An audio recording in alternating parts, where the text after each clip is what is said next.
In my previous video, Mortality in Language, I did a brief section on the reproductive cycles and death processes of languages, mentioning I wanted to expand that in a future video. Well, this is that video. I've devised an admittedly imperfect scale system with multiple categories to show the general case of languages, but of course remember as you watch this video that there are going to be exceptions, and that also this is not the most academic thing ever, but I think it works pretty well. The system is imperfect, of course, because this is the real world, and for the vast majority of languages, there's a mix of multiple factors and processes that lead to their birth and death, and so boiling it down to a graph doesn't neatly convey the real example. This is why for each point on my graph we talk about, I will give both theoretical and real-world examples. Oh, also, disclaimer on screen. Well, let's get started with the reproductive cycle, or how languages are born. Here's what I made for the last video, and you can see that I split it into 3 time categories. Let's update that to a 2-dimensional graph. The x-axis is the amount of contact, and the y-axis is time. You'll note that I don't have any units. Unlike my graphs in How to Make an Awful Con Lane 6, this is not an accurate graph that allows for exact points correlating with real-world examples, but the general processes of language birth. For example, when do you consider a dialect splitting off of a parent language to be separate? Can we quantize mutual intelligibility and say, okay, it's when there's less than 70%? Who decides that? Or when a municipality declares it to be? Who says they have the authority to do that? That's why I haven't put any time units, but we can assume that the higher the time value, the more generations of speakers, and vice versa. Pidgins are essentially formed within 1 generation, and that's about it for exact time units. Similarly, our x-axis is just increasing amounts of contacts from 1 or more other languages. So, voila. Here's the filled-in graph with our base cases and a general line. Whoa, let's break this down. Pure fission is the beginner linguistics version of language birth, where language A splits into at least 2 other languages, B and C, where one might be a lot closer to A than the other, or they might be both equally innovative, perhaps still mutually intelligible with each other, or not.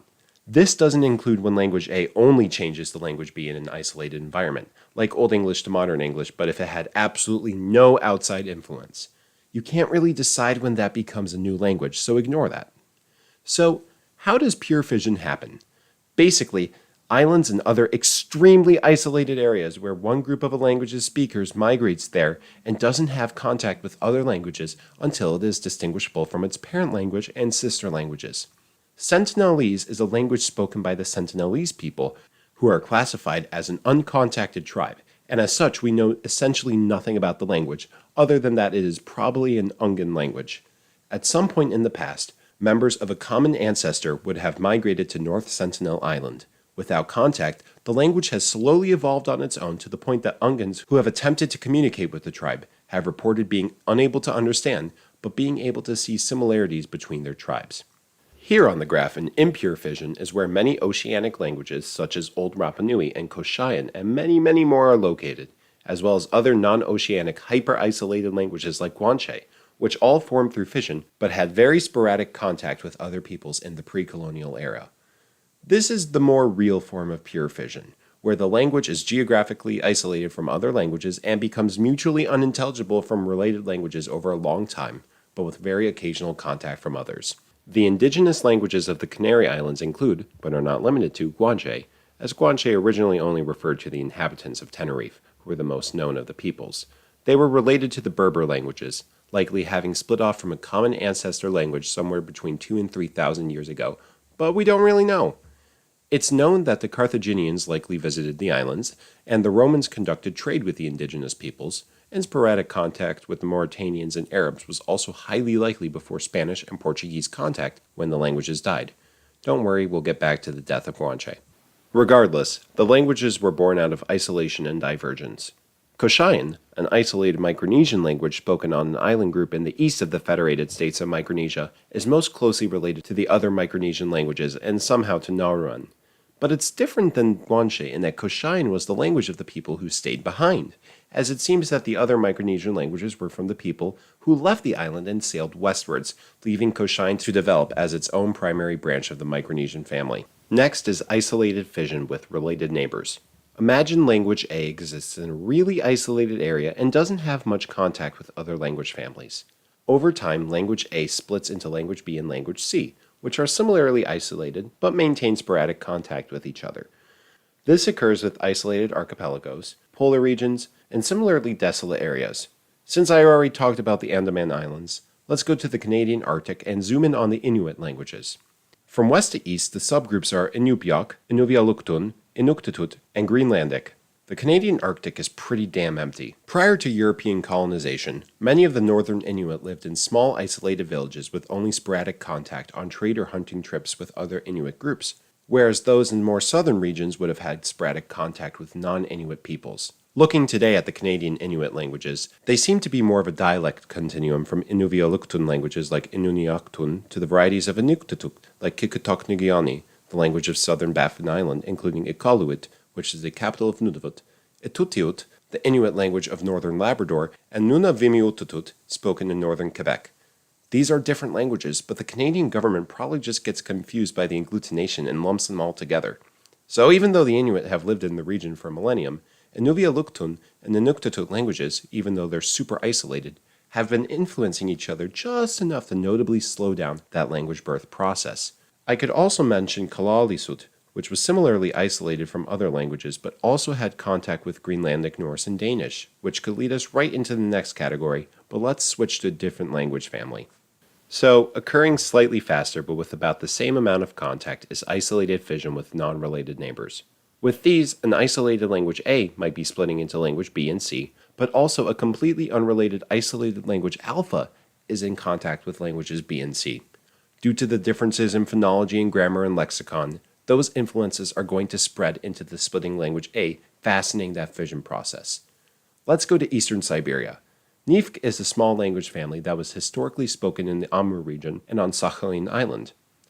Ainu is also a small language family historically spoken on Sakhalin, Hokkaido, and the Kuril Islands. They are often just considered to be language isolates, but really Nivk is 3 or 4 separate languages with low mutual intelligibility: Amur and northern Sakhalin Nivk, eastern, and southern. Ainu also has a 3-way split between Sakhalin Ainu, Kuril Ainu, and Hokkaido Ainu. Sakhalin and Kuril Ainu are both extinct today. So Proto-Ainu existed in southern Sakhalin around the same time as Proto-Nivk, which was likely still a unified language at this time. Many Ainu then migrated to Hokkaido, and Sakhalin Ainu began to develop as its own language, featuring distinct phonological and lexical changes from Proto-Ainu. The Sakhalin Ainu gradually spread up to northern Sakhalin, coming in frequent contact with the Sakhalin Nivk, but maintaining distinct communities.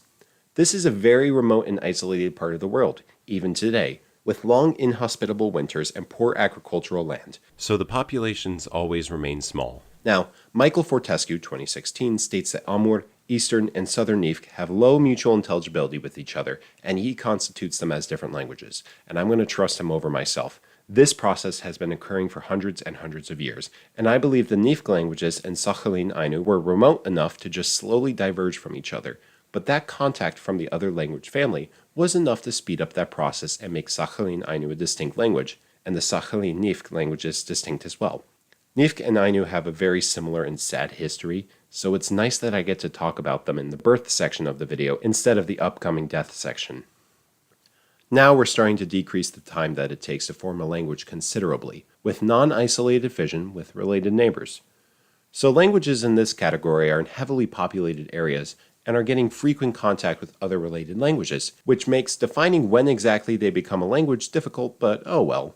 So language A has a lot more speakers than some random island language would, and over hundreds of years, without the overbearing influence of non-related languages, starts to fission out into many different vernaculars and varieties, which over a couple hundred more years become distinct but related languages with a dialect continuum. These usually come into place when large empires collapse and many smaller states are left behind. Sure, they will get reunified, but that original linguistic conquest will stay for millennia. There will also be significant substration, but that is just part of language birth at this point in the contact axis. Instead of talking about Romance languages, I actually want to finally talk about an Indo-Aryan language. I think this is the first time on my channel. So let's go to Western India, where we find Gujarati, the 6th most spoken language in India. Gujarati started like all of the other Indo-Aryan languages as Vedic Sanskrit, which was the spoken and liturgical language of ancient India. Vedic Sanskrit was standardized for the purposes of religion, law, and science and is still used today. However, the spoken forms, known as Prakrit, evolved in a very similar fashion to the common example of Vulgar Latin. Over time, these Prakrit became more distinct across northern India, forming very blurry subgroups as neighboring varieties would heavily influence one another. Today, Gujarati, one of the most spoken languages of the Indian diaspora due to a history of maritime connection, and also the native language of Gandhi, is most closely related to its sister languages Rajasthani and Bhili, and more distantly related to the other Indo-Aryan languages, although naturally they all share a lot of common features. And of course, the slightly faster parallel in my opinion is non-isolated fission with non-related neighbors. This is a great way to get rid of lexical and phonological similarities with related languages. In this case, language A might split into languages B and C, where language C migrates, or other groups migrate towards it, to a region where it is surrounded by completely different languages. The further that geographical and cultural gap from the sister languages, the faster the distinctions will arise. As with the previous category, there is almost certainly going to be significant substration if it was the result of a migration to an out-of-family area, and I think the related concept of Sprachbunds fits into here, although some languages in a Sprachbund might blur the line between the fission I'm discussing now and the fusion I'm going to discuss in a bit. One of the best examples for this in my opinion is Hungarian. Hungarian is the most spoken but also most geographically removed Uralic language. The internal structure of the family is kind of debated, but Hungarian is likely closest related to Khanty and Mansi, two small languages in northwestern Siberia, and much more distantly related to other Uralic languages like Livonian and Udmurt. It's theorized that Hungarian split off from the other Uralic languages, and the speakers moved southward sometime after the first millennium BC, as shown by loanword evidence from ancient Indo-Iranian languages and Uyghur Turkic languages. Then the Hungarians migrated to Central Europe and kinda just spent 100 years killing people and slowly settling down into the Carpathian Basin. Then a couple hundred years later, the Pechenegs and Cumanians, some Turkic peoples, came by and gave more influence, but by far the most non-Uralic influences were from Slavic, German, and Latin. Due to the Hungarians converting to Christianity and using Latin as a religious and administrative language, the contact with the Austrians and the Holy Roman Empire, and just living next to different Slavic languages. There aren't many loanwords from Romanian though, because the Romanians stole the Hungarian words. There's a couple of differing sources cited by Wikipedia on how much of the Hungarian lexicon comes from Proto-Uralic, and that number has gone up significantly because of rising neologism usage. Hungarian has also had some major sound changes distinguishing it from other Uralic languages, and a total of 34 cases and case-like suffixes, which is 10 more than the next highest count in the Uralic languages. But to sum this up, Hungarian diverged from the other Uralic languages super fast, and I think a large reason for that is not having any contact with them for 2,500 years. Perhaps you could argue that there was significant Slavic and Turkic substration in Hungarian, but I think it fits better in this category as the spurred-on changes to Hungarian were largely restricted to the lexicon and not the morphosyntax, which leads us perfectly into the blurry part. Blimey, how long is this video going to be? We've just passed the fission line and are heading into the fusion territory, with substration. If language A is in a region, and language B comes and takes over in a geopolitical sense, essentially cementing itself as the higher prestige or higher power language, there will likely be influence of language A as a layer or the substrate on language B, the superstrate. Instead of looking at this example map top-down, I want to take a cross-section instead. So here's language A, happy in their disease-ridden swamp. Here we see some dead languages that have influenced language A when language A moved in, and we have some add-straight influence on the outskirts of their range, and down here are some dead and buried languages. Maybe there's also a liturgical language mixed in there. Then everything changed when the language B attacked. Language B moves in and they go on top of language A here. Now, here's where I have to state that substration does not necessarily result in the birth of a new language. If there aren't enough speakers of language B, their power position in that society probably won't be powerful enough for substration. If there are too many speakers of language B, well then congrats, you medieval Milosevic.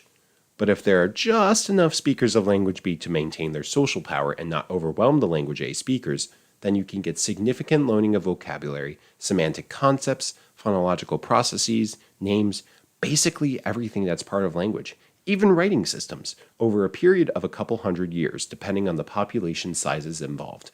And maybe, if the conditions are just right, language A will have influenced language B enough that there will be a functionally distinct language B that has undergone massive change in about 200 years or however long. That is language birth. And if you disagree, take a guy from the 1300s in Worcestershire, and have him speak with his great-great-great-grandfather. Proto-Greek is a really good example that isn't Middle English, as it took substration from some pre-Indo-European languages and Indo-European Anatolian languages, which can be shown through consonant clusters not possible in Indo-European, up to 1,000 lexical terms that cannot be shown to have been passed down from Proto-Indo-European, ancient Anatolian loanwords from an unknown language, and some more stuff. The fact that we are still able to see these substration influences 3,500 years later, I say we, I mean historical linguists, well, it's pretty damn impressive if you ask me. And there was likely more influence lost to time. I would say the pre-Greek substrate is a huge reason why Proto-Greek broke off the Paleo-Balkanic line, wherever you may draw it coming off, especially given that it was in geographic contact with its sister Phrygian languages. Alright, next is light creolization, and this is where my own knowledge is starting to be less affirmative. I'm not a creolist. I probably got some stuff wrong or missed some important things in the next couple of minutes in this video. First issue. Where do you draw the line between substration and creolization if you just view it as faster contact? Well, you really can't, and creolization is much more than that. Remember that this isn't a definitive graph, and it's more of a subjective distinction taking into consideration the death of lexifiers and the speech community's own view of their language. Some linguists use the term mixed languages in what I would say is this gray zone between substration and creolization, but I don't think it's a great term. Creolization often implies some form of colonization or forced movement of people, and I say often because there were absolutely pre-European Age of Expansion languages that were born from a similar process, which is the time frame I usually see creolization restricted to.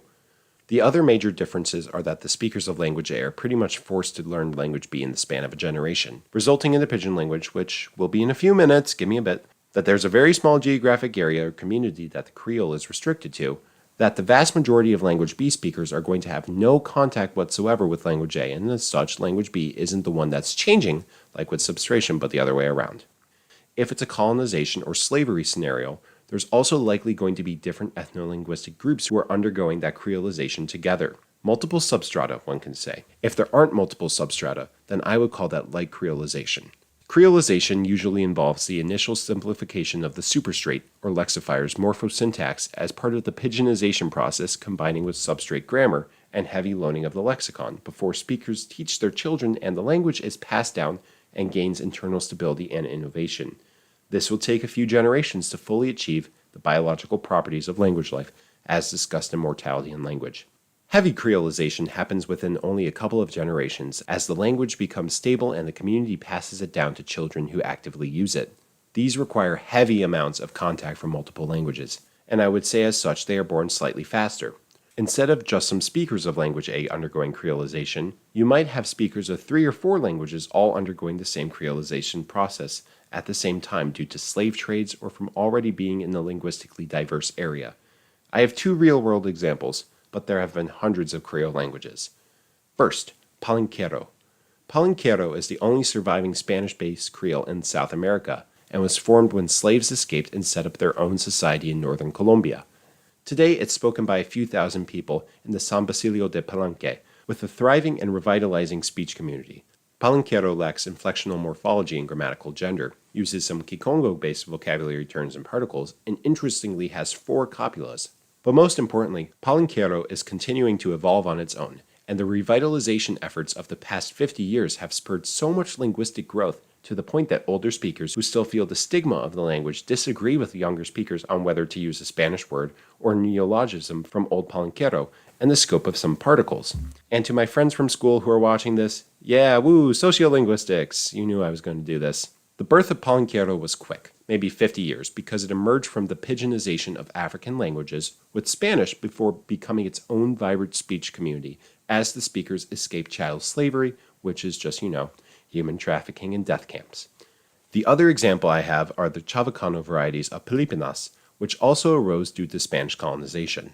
There are different varieties because the Philippines are extremely linguistically diverse, and so speakers of Tagalog, Cebuano, Tsubanon, Sama, Tausug, Hiligaynon, and other languages all have their own Chavacano variety emerge over the span of Spanish colonization, pun not intended. The question is, are the varieties of Chavacano descended from some Proto-Chavacano, or did they just happen to be separate Creoles that kind of got mixed up a bit?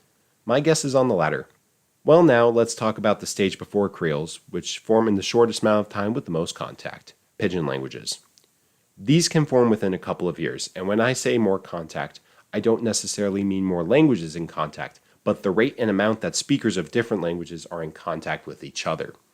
I'll talk more about them in the death section, but basically, some speakers of languages A and B, which are usually unrelated, make contact and start to develop a trade jargon, which over time gets enough vocabulary to become a full-fledged pidgin language. This also happens with chattel slavery, but I wanted to focus on trade since this video gets dark soon. Pidginization involves heavy simplification of grammar, lexical terms, phonology, and all that jazz, in order to create something that these people can use to communicate with each other. If that pidgin is passed down to children as a native language and stabilizes, then it's a Creole. It doesn't have to be something passed down, though, which I'll talk about later. Let's not talk about the Basque Icelandic pidgin. Let's talk about... how do they do it twice? Algonquin Basque. I'm getting flashbacks to making crazy linguistic theories. No more Basque, please. Before we move on to the process of death in language, I want to discuss first contact and gestures between two unrelated speech communities before they develop a pidgin. This rudimentary communication before the simplifications of grammar and pronunciation would go here on the graph. Little contact and little time, but still attempting to communicate. As the two speech groups contact each other more and start to figure out words, that mode of communication approaches and eventually at some time reaches the pidgin zone. So that's pretty much it for the reproductive cycle of language. Now, of course, the birth of one language often leads to the death of another, and vice versa. This video is not really focusing on that connection between the two cycles, but I probably could.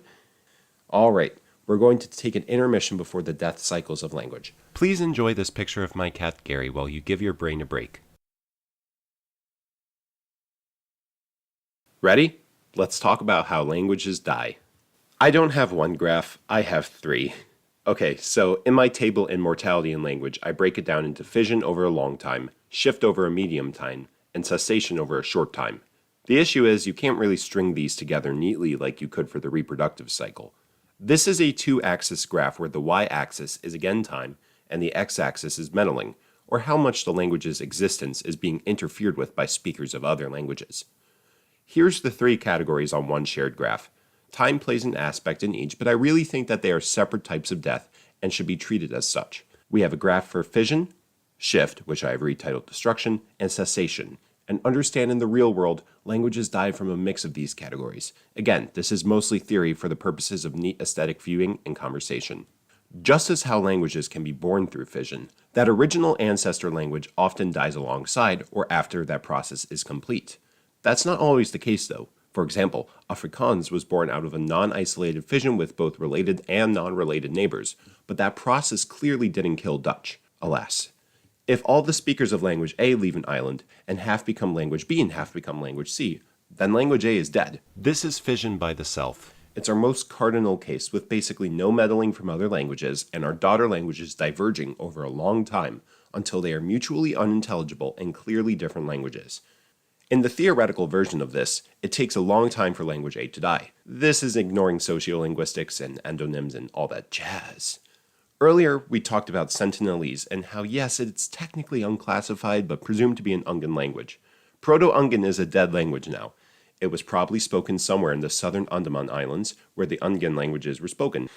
As the peoples moved across the sea, sometimes on boats, their varieties became more distinct, and at some point, when the Jarawa, Jungle, Ungan, and Sentinelese couldn't understand each other anymore, Proto-Ungan was dead. The same thing happened with the ancestor of Koshayan, Proto-Micronesian. After the other Micronesian speakers left Koshai Island, they formed a subgroup of the family, and once that subgroup was distinct enough from Koshayan, Proto-Micronesian was dead. Remember, though, that the people living through these changes wouldn't have thought of Proto-Micronesian and Proto-Central Micronesian as different languages, and yet here we are declaring that there must be some point on this timeless tree where the language died. Is it here, or do you have to go further down on the line? There will always be similarities after all. Linguistic typology is a headache sometimes. I'd say it's slightly less of a headache, though, when you're dealing with isolated ocean languages.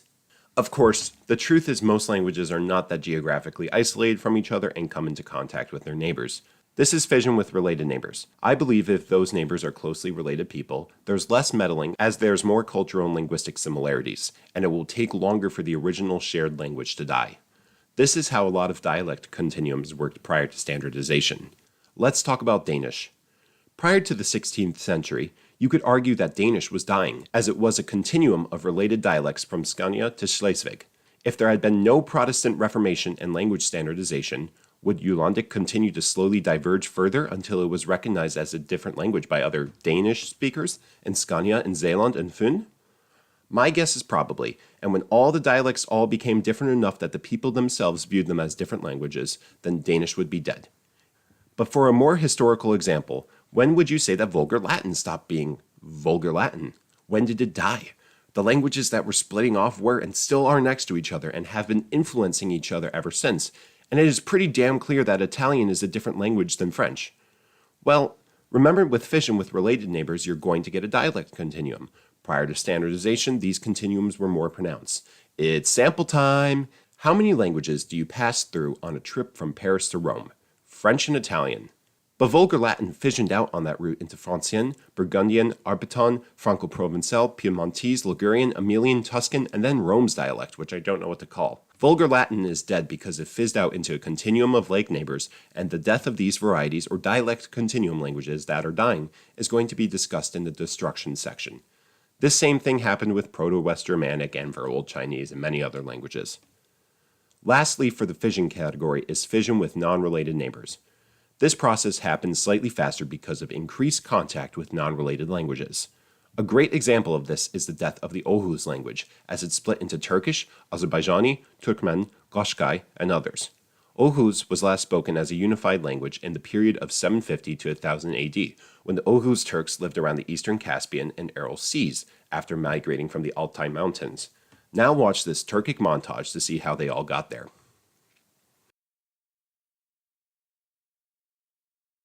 And just like that, they were scattered. Then the Ottomans increased the contact of Anatolian Turkish with European languages. Other Oghuric languages were influenced by Persian, Central Asian languages, Chinese, Russian, and others. Today, the main differences between the languages are lexical, especially after linguistic reforms, but there are also some notable grammar and phonological distinctions. Oghuz Turkic died pretty darn fast, even with millions of speakers, and a huge reason for that was the sheer amount of other languages its speakers came into contact with. Yeah, I know this video is long for me. Alright, let's talk about destruction. Unlike fission, there's a bit more intentional meddling with the death of language, although we actually start with unforced shift. So this is where a linguistic group changes over to a more prestigious language over time, without the existence of policies necessitating that shift. In other words, unforced. There are usually a variety of socioeconomic and geopolitical reasons at play for this. Now, of course, the extent to which such a shift can be unforced is probably debatable, but again, this is not a perfect scale. My real-world example for this is Etruscan. Etruria was wholly conquered in 264 BC, and over the next couple hundred years, the Etruscans assimilated into Roman, or more accurately, Latin civilization. The Etruscan scholar Philip Freeman shows that Etruscan was most likely still strong in the 2nd century BC, present in society in the 1st century BC, and gone by the end of the 1st century AD. The Etruscans were a rich and for a while powerful people. So why did they switch to Latin? Because after the conquest of Etruria and the eventual granting of Roman citizenship to Etruscans, it simply made more economic and societal sense to assimilate into Latin, since that's what all the laws and regional trade were being done in. There was also likely some forced shift too, because, wars. Then there is the shift that is forced, where there are specific government policies put in place to assimilate the speakers of one language into another, losing their native tongue. Now, as for what specific policies, you can watch my video, How to Overthrow a Language, as that kinda already covers it. There's also a blurry line between forced assimilation and genocide, which I'm going to talk about in a bit, but I think the difference is the overall intent. Examples where the intent isn't just to brutally wipe out the people go here, so the less violent ones. A lot of rural Romance varieties are undergoing heavy discrimination and lack of recognition in government affairs and schools, resulting in speakers of dying varieties just learning the national standard language. And then there's Belarusian. For basically as long as Russia has been politically involved in Belarus, there has been an intent of wiping the Belarusian identity out and assimilating them in their language into Russia. Just look at this map of Belarusian speakers over time.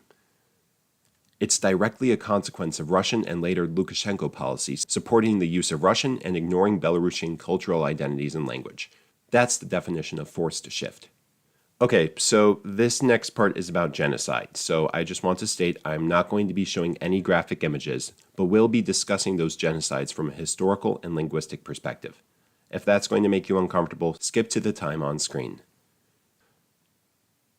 If the entire population of a larger group is systematically killed with the intent of wiping that people group off the face of the earth, that's genocide, and it's a way to kill languages too.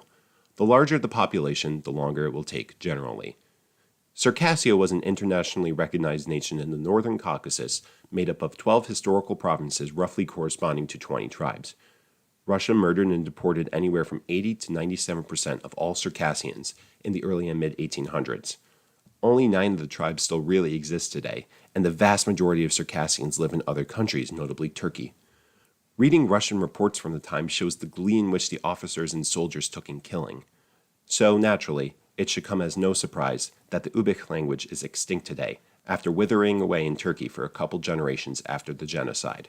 We are extremely fortunate to have as many resources on it as we do, due to the work of Tevfik Esenç, the last native speaker. On the other side of Asia is/was Ainu, of which the Sakhalin and Kura languages are completely extinct due to the forced assimilation and killings by the Japanese Empire. Hokkaido Ainu is also nearly completely extinct but has had the fortune of surviving until the modern day, where language revitalization for those on their deathbed is more likely. I would also put the death of Guanche here, which we talked about at the start of this video, whose speakers were annihilated by Spaniards over 100 years. The lucky ones got to assimilate. The quickest brutal death of language is that where the population of speakers is already small and is wiped out by a larger oppressive power. If there are only 50 speakers of the language of an isolated tribe, and a group of people with considerable brutality gets to them first, that language can disappear in a year or less at the extreme. Many indigenous languages in the Americas, which are extinct, would go here in this category. The Selknam were one of the indigenous groups of Tierra del Fuego, and spoke an Ona language named Selknam.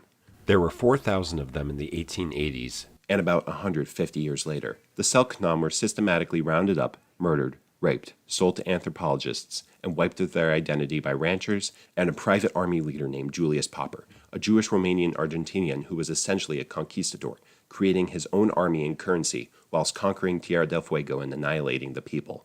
He faced no justice due to an early natural death. The last native speakers died in the 1980s, but I found that one man of Selknam descent has taught himself the language. Still, the people and language are considered extinct due to a brutally quick and efficient genocide. This process also does not need to be done by a traditional colonizing group. If we head over to the Chatham Islands in the South Pacific, we'll find the ancestral home of the Moriori people and language, who arrived around 1500 AD and became pacifist. In 1835, there were about 1,700 Moriori before 2 Maori tribes invaded the islands for the purposes of conquest and killing, massacred about 300 Moriori and enslaved the rest, taking women and children hostage, killing them by leaving them on stakes on a beach. The Maori wiped out the Moriori. By 1863, when the British government stepped in and ended the enslavement of the Moriori, there were only 100 left, and the last full-blood Moriori died in 1933, 35 years after the last native speaker died, and has only faced minimal revitalization efforts. Within the span of one human lifetime, Moriori went from being a thriving language to completely extinct.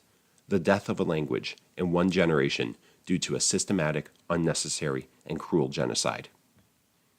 I'm sorry if that previous section was a little heavy, but now we can discuss the final category of language death, which I call cessation, where the language ceases to exist without the destruction of it by humans or because of natural fission. The first group of these are liturgical or literary languages that fade out over time due to them no longer being taught to new speakers. Over time, fewer people learn and use the language in a liturgical or literary setting, and after a very long, painful amount of time, the language ceases to be alive. Latin is the common example, with it being called a dead language as it hasn't been used as a spoken language since, Polymathy exists.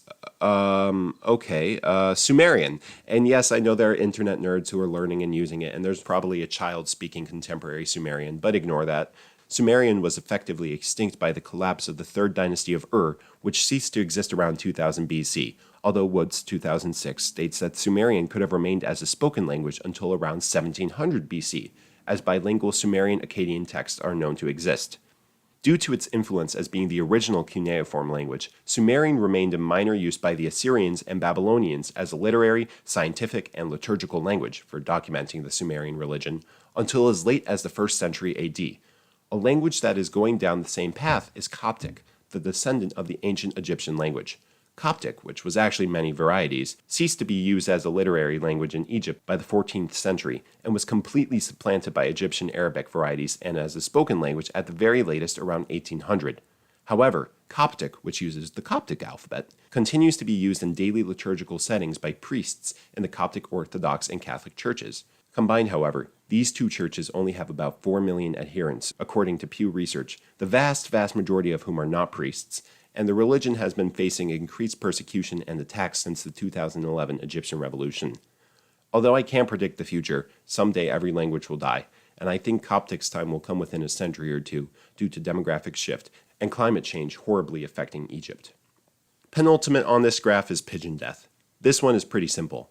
If a pidgin language is not taught to children and stabilizes, as a Creole does, or if the speakers of the pidgin switch to using one of the contact languages via a translator or by the community learning the other language, or if the contact between the groups just stops, the pidgin will be dead within a couple of generations at most. Once it's served its purpose of early contact communication, and if it is not passed down, the pidgin will have exceeded its usefulness and will cease to exist.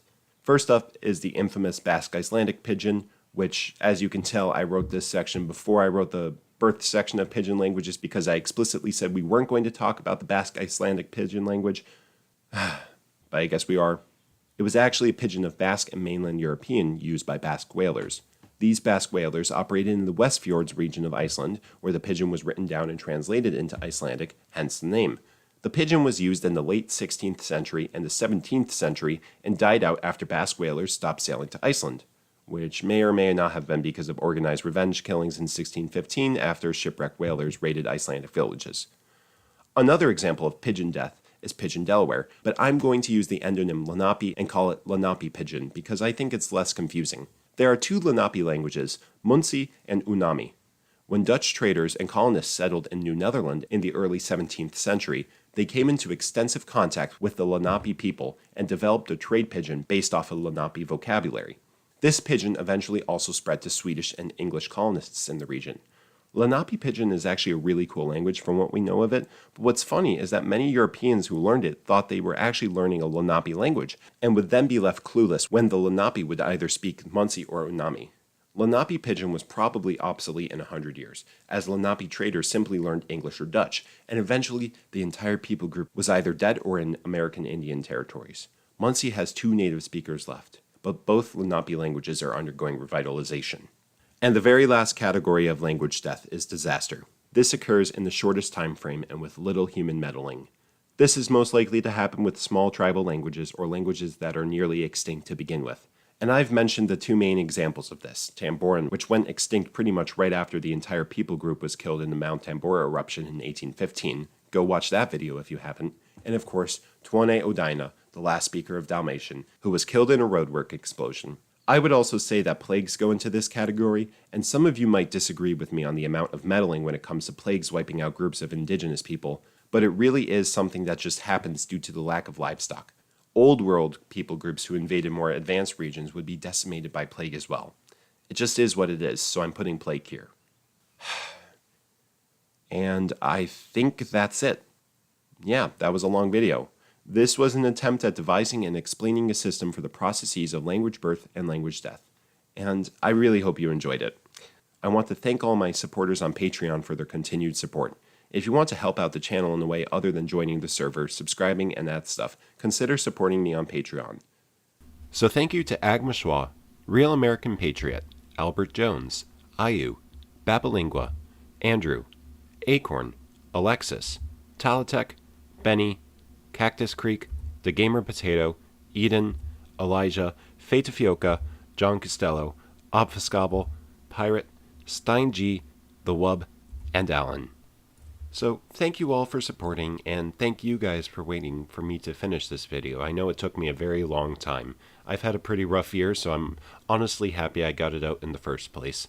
Just for personal motivation purposes, I'm thinking about switching the style of my videos, or doing some history videos too, just to change things up a little bit.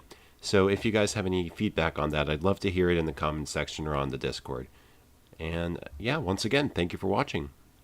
Until the next video.